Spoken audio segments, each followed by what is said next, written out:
레지오 훈화 시편 75편 맞죠? 네. 시편 75편은 올바르게 심판하시는 분이 바로 하느님이라고 선포하고 있습니다. 그러니까 그 심판의 목도 하느님께 넘겨야 한다는 게 시편 75편의 전형적인 논리입니다. 내가 정한 때가 오면 나는 올바르게 심판하리라. 땅이며 그 모든 주민이 뒤흔들려도 내가 세운 기둥들은 굳건히 서 있다. 거만한 자들에게 내가 말하였다. 거만하게 굴지 마라. 악인들에게 내가 말하였다. 뿔을 쳐들지 마라. 너희 뿔을 쳐들지 마라. 고개를 치켜들고 무례하게 말하지 마라. 오직 하느님만이 심판자. 어떤 이는 낮추시고 어떤 이는 높이신다. 방금 들은 이 시편의 말씀처럼 하느님만이 오직 심판자이시고 하느님만이 모든 것을 판단하시고 결정하신다는 게 시편 75편의 전형적인 논리죠. 방금 들은 말씀 중에서 뿔이라는 단어가 나옵니다.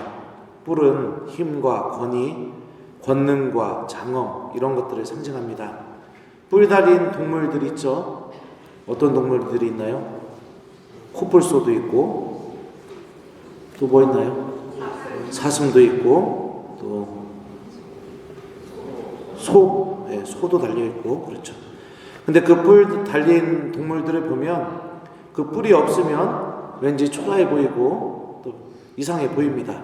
그러니까 그 존재가 아주 아름답게 아니면 그 뿔로 인해서 힘을 상징하던 그런 의미들을 갖고 있습니다. 뿔을 쳐들지 말라라는 것은 내가 가지고 있는 힘으로 누군가를 또한 어떠한 상황에 대해서 심판하지 말라는 뜻으로 우리는 알아들을 수 있습니다. 왜냐하면 심판의 몫은 언제나 하느님께 있기 때문에 그렇습니다. 특히 하느님께서 악인들에게 뿔을 쳐들지 말라고 말씀하십니다.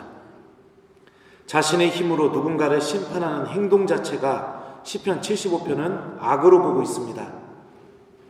죄인에 대한 가능성, 또 과거의 잘못을 올가매고 그 사람이 하느님 안에서 다시 일어나지 못하게 하려는 그런 마음들, 이 모든 것들을 우리는 하느님께 맡겨야 됩니다.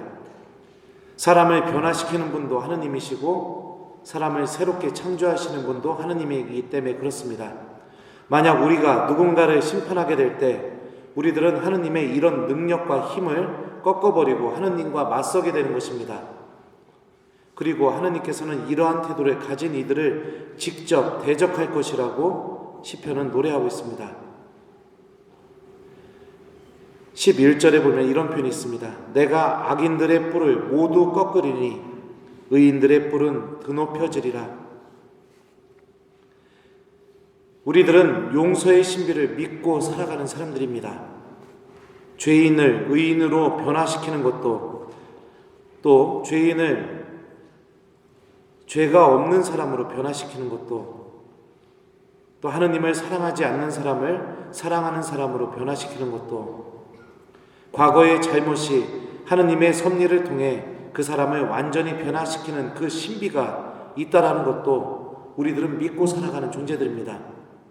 그러기에 우리들 사이에서 너무나 당연하게 여겨지는 습관적인 험담이 얼마나 하느님의 뜻으로부터 멀어져 있고 그 습관적인 험담에 젖어 살아가는 삶 자체가 내가 특별한 죄를 저지르지 않았다 하더라도 완전히 악한 상태에서 살아가고 있다는 것을 우리는 75편을 통해서 알 수 있습니다. 또한 누군가가 하느님 안에서 새로운 출발을 하려고 할 때 그 사람이 저질렀던 과거의 잘못을 계속해서 붙들고 있으면서 그 사람이 교회 공동체 안에서 용서받을 기회조차 주지 못하게 하는 행동들 또한 완전히 하느님을 맞서는 행동이고 시편 75편의 논리대로 따지면 악인의 삶을 살고 있는 것과 같다고 볼 수 있습니다. 여러분들은 레지오 단원들입니다. 레지오 교본에 보면 레지오의 정신은 하느님께서는 불가능한 일이 없다라는 것을 레지오 활동을 통해서 실현해 나간다고 교본에는 써 있습니다. 신앙이 없다면 죄를 저지른 사람을 따뜻하게 맞아들이는 것도, 신앙이 없다면 누군가에 대해서 계속해서 비난하고 험담하지 않는 것도 불가능한 일입니다. 도저히 불가능한 일이죠. 하지만 신앙 때문에 그 불가능함이 가능함으로 바뀌게 되는 것, 나의 내면 속에서 작은 하느님의 가치를 선택함으로 인해서 나의 말과 행동과 생각을 통해 하느님께서는 도저히 불가능한 것이 없다라는 게 증명되는 삶, 이게 바로 레지오 단원으로서의 가장 기본적인 삶입니다. 하느님 용서의 표징이 되는 순간 우리들은 레지오 단원으로서 그 정신에 맞게 가장 잘 살아가게 됩니다.